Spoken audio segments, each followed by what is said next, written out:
Hello friends, આજના આપણા ટોપિકની અંદર આપણે બીકોમની અંદર આવતું chapter accounts of professional person. જે પ્રોફેશનલ પર્સન્સ છે એના અકાઉન્ટ વિશે આપણે વાત કરવાના છે. Account of professional person. તો basic introduction.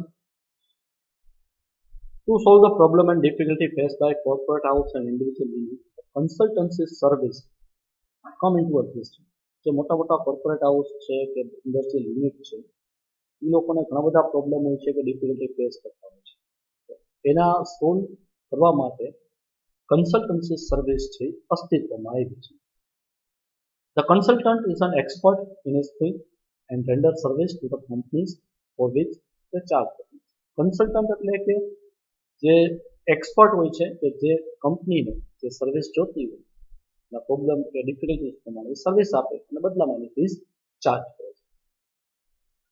Consultant is an expert in his field and requires render service to the company for which they charge fees. They have enough perfect knowledge for the service they provide. તો એની પાસે એક enough knowledge હોય છે કે જે આપી શકે. Thus the expert person is a person who possesses the skill and talent in particular field and he sell is by charging the fees. मतलब કે કોઈ પ્રોફેશનલ પર્સન કે જે એક્સપર્ટ છે એની પાસે સારી સ્કિલ છે, ટેલેન્ટ છે અને આ એ સ્કિલ કે ટેલેન્ટ છે એ સેલ કરે છે અને બદલામાં ફીસ ચાર્જ કરે છે. That is known as a consultancy fees. The consultant does not sell any physical product or goods but provide the services. They have their own office and they render their services either to a contract basis or on a special understanding with the company. તો professional પર્સનની separate office પણ હોય છે અથવા તો કોઈ company સાથે special અન્ડરસ્ટેન્ડિંગમાં પણ service આપતા હોય છે. Example of professional persons like solicitors. Solicitor means a person who work as a link between client and advocates. That's known as a solicitor. Lawyer, advocate, legal expert, represent on behalf of client in the court of law. Doctors provide the medical advice and treatment to the patient. Chartered accountant, an expert in accountancy and audit of books of accounts. Architect, an expert in the field of construction and design of building, etc. Then engineers provide technical services and guidance. Financial consultants give the advice to the proper investment and etc. Now, the accounting system used by professional persons. There are two accounting systems in the world. First is a cash system, that is known as a cash basis, and second is a mercantile or accrual system. What is the difference between cash system and accrual system? So, cash system, this is a simple method of accounting where actual income received in cash and actual expense paid in cash are recorded. This method does not reveal the true profit and loss. Generally, professional persons prefer to maintain his account on cash basis. Cash basis એટલે કે actual cache receive જે થયા છે એ લોકો ઇન્કમમાં લેશે, જે actual cash payment કર્યું છે એ એક્સપેન્સ તરીકે લેશે. તો આ સિમ્પલ મેથડ છે. જનરલી પ્રોફેશનલ પર્સન્સ છે એ આ રીતે અકાઉન્ટિંગ કરતા હોય છે. Simple accounting format, not much knowledge is required to maintain the account. Expert હોય છે તો એક્સપર્ટ લાઈક ડોક્ટર્સ છે અને બધા છે, આર્કિટેક્ટ છે, તો એને પ્રોપર અકાઉન્ટિંગનું નોલેજ એટલું બધું હોતું નથી કે properly books of accounts maintain કરી શકે, એટલા માટે એને કેશ સિસ્ટમ જે ઇઝી થતું છે. Mercantile or accrual system is more perfect and more accurate. In this method, income and expenditure of the accounting year are recorded. This method records actual income of the year, whether it is received or receivable, and actual expense incurred, whether the paid or paid. So this method reveals the true profit and loss. This method requires perfect knowledge of accounting. So mercantile system ની અંદર perfect નોલેજની requirement હોય છે અકાઉન્ટિંગની. ત્યારે cache સિસ્ટમમાં simply તમારી cache income થઈ છે એ record કરવાની છે અને કેશ એક્સપેન્સ છે એ રેકોર્ડ કરવાના છે, એટલે પ્રોફિટ અને loss. Circumstances where the preparation of accounts on a mercantile basis is a compulsory. Certain એવા પોઈન્ટ્સ છે કે જ્યાં તમારે મર્કેન્ટાઇલ સિસ્ટમ છે કમ્પલસરીલી ફોલો કરવાની હોય છે. First is a change in a constitution of partnership form. Partnership ફોર્મના કોન્સ્ટિટ્યુશનમાં જ્યારે ચેન્જ થતો હોય છે, like change in profit sharing ratio, admission of the partner, retirement of partner, valuation of goodwill, and sale or purchase of business. So, constitution of partnership change and sale or purchase of business. These two situations required compulsory accounts have to be prepared in the mercantile system. मतलब આ situation એવી છે કે જ્યાં તમારા case સિસ્ટમમાં તમે account maintain નથી કરી શકતા અને કમ્પલસરી તમારે અક્રુઅલ પ્રમાણે મેન્ટેન કરવાનું છે. Accruals or cash system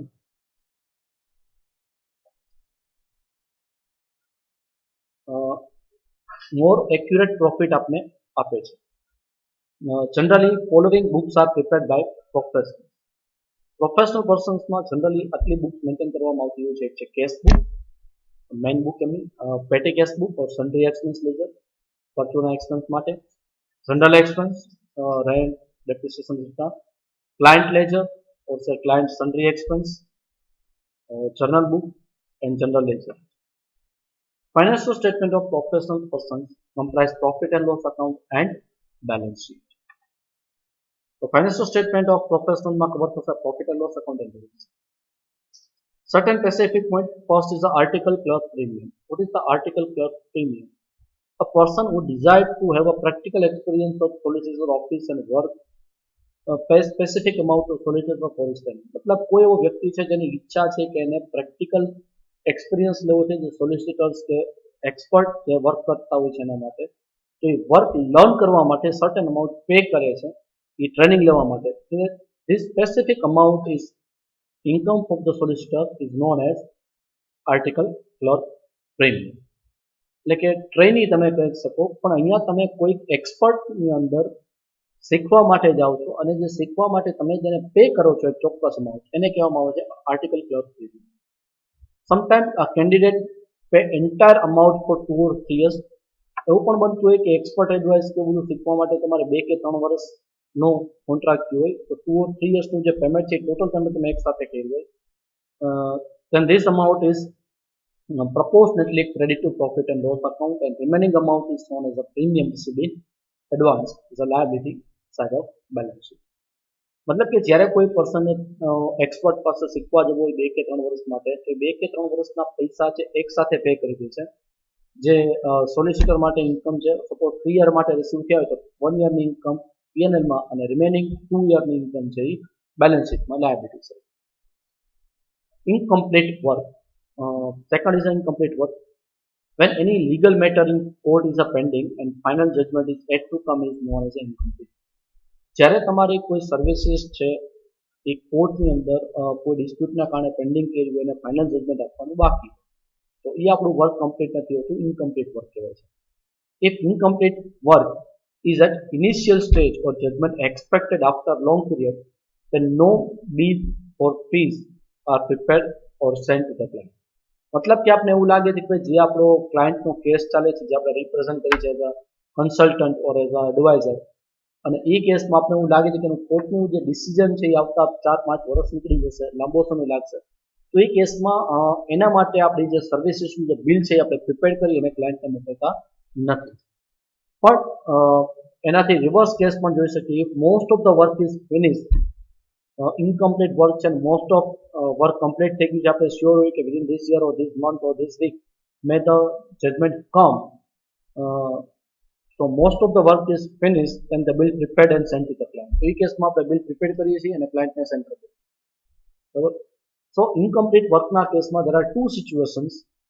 First is the incomplete work for which bill are sent and incomplete work for bills are not prepared. મતલબ ઇનકમ્પ્લીટ વર્કને રિલેટેડ આપણે બે સિચ્યુએશન રાઇઝ થઈ શકે છે.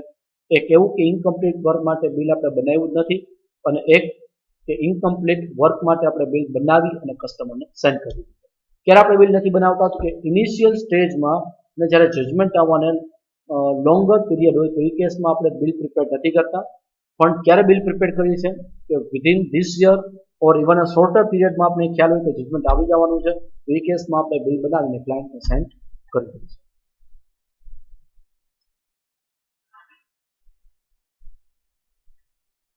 Accounting treatment of incomplete work. Incomplete વર્કની આપણે accounting treatment કેવી રીતે શો કરવાની છે. એમાં first step, accounts are maintain on a cash basis. As you know that there are two systems of maintain of accounts cash system and approach system मतलब કે જો આપણી કેશ સિસ્ટમ હોય તો ઇનકમ્પ્લીટ વર્કની ટ્રીટમેન્ટ શું આવશે અને મર્કેન્ટાઇલ સિસ્ટમ હોય તો એની સિચ્યુએશન કેવી રીતે આવશે તો અહીંયા આપણું છે if accounts are maintain on a cash basis if incomplete work fees is added in a fees collected and some amount will be shown in the asset side as a debtor for incomplete work. તો અહીંયા આપણી જે કાંઈ fees collect થઈ છે એની અંદર આપણે incomplete વર્કની fees છે એડ કરી છે અને સેમ વે રિસીવેબલ છે એટલે ડેટર્સ તરીકે બેલેન્સ શીટમાં શો કરી છે ડેટર ફોર ઇનકમ્પ્લીટ વર્ક બરાબર તો અહીંયા આપણે આ ક્રિએટ કરી છે પણ આપણું કેશ સિસ્ટમ છે તો આ જે શ્યોર નથી એટલે આપણે 100% એનું રિઝર્વ ક્રિએટ કરી છે that is known as a reserve for incomplete fees is created which is slow down so on a debit side of P&L account and liability side of balance sheet मतलब કે જેટલા તમે incomplete વર્કની fees કલેક્ટેડમાં તમે add કરી છે સામે એટલું જ તમારું રિઝર્વ ક્રિએટ થઈ ગયું છે એટલે ઇનડાયરેક્ટલી તમારો કેશ સિસ્ટમ છે એ ફોલો થઈ ગયું છે જેનું પ્રેઝન્ટેશન આપણે કંઈક આ રીતે આપવાનું હોય છે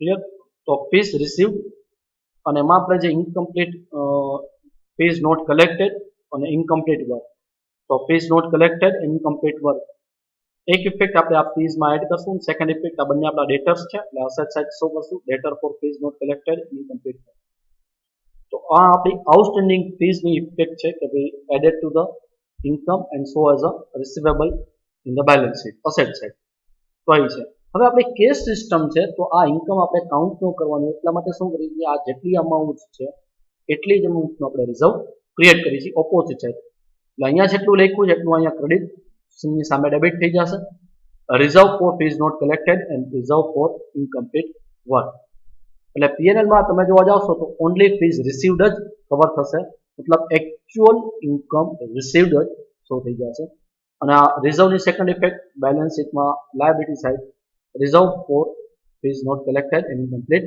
work ક્લિયર તો જ્યારે આપણે કેશ સિસ્ટમ મેન્ટેન કરતા હોય તો કેશ સિસ્ટમમાં આપણી ઇનકમ્પ્લીટ ફીસ ઓર ફીસ આઉટસ્ટેન્ડિંગ ની સ્પેશિયલ ટ્રીટમેન્ટ આવે છે ફર્સ્ટ તો ઇન્કમની અંદર એડ કરવાની હોય અને સેકન્ડ ઇફેક્ટ બેલેન્સ શીટમાં ડેટર્સ તરીકે શો કરવાની હોય અને આપણી કેશ સિસ્ટમ હોય તો જેટલી આપણી અનકલેક્ટેડ ફીસ છે સામે 100% એનું રિઝર્વ ક્રિએટ કરી છે એટલે પીએનએલમાં ડેબિટ ટેકની ફર્સ્ટ ઇફેક્ટ અને લાયબિલિટીમાં reserve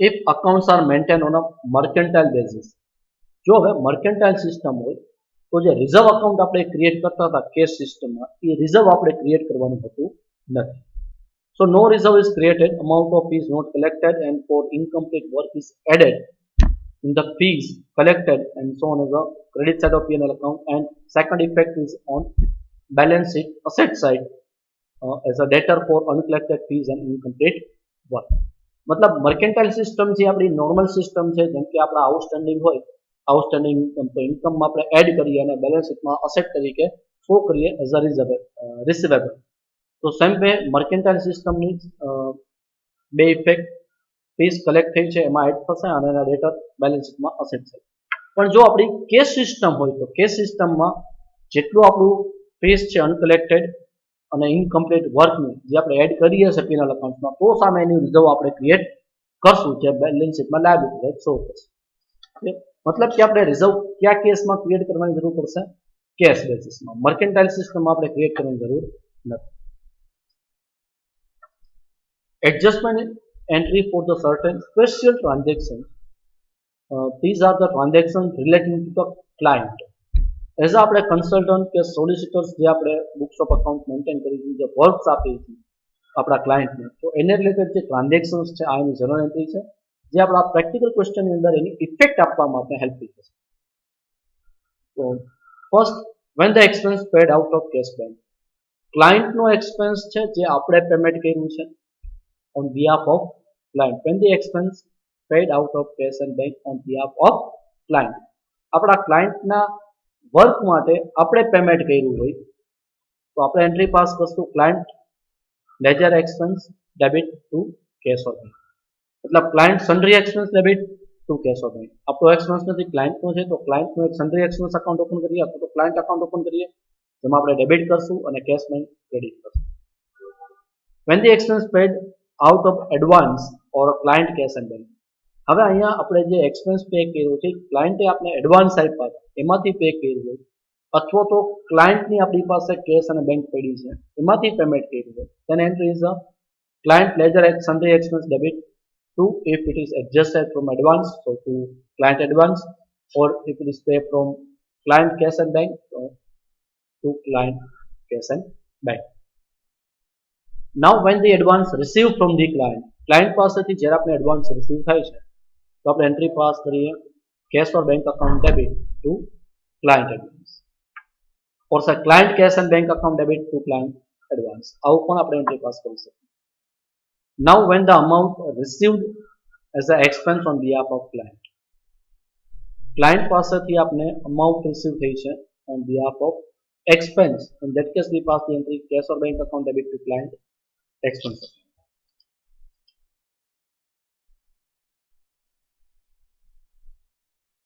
Next, when the client sundry expense wrongly debited to the office expense accounts.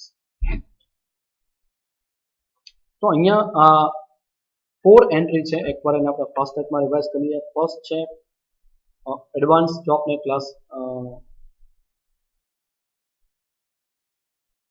when the advance received from the client cash client bank account debit to client advance account આપણે એક આપણી entry pass થઈ હોય છે.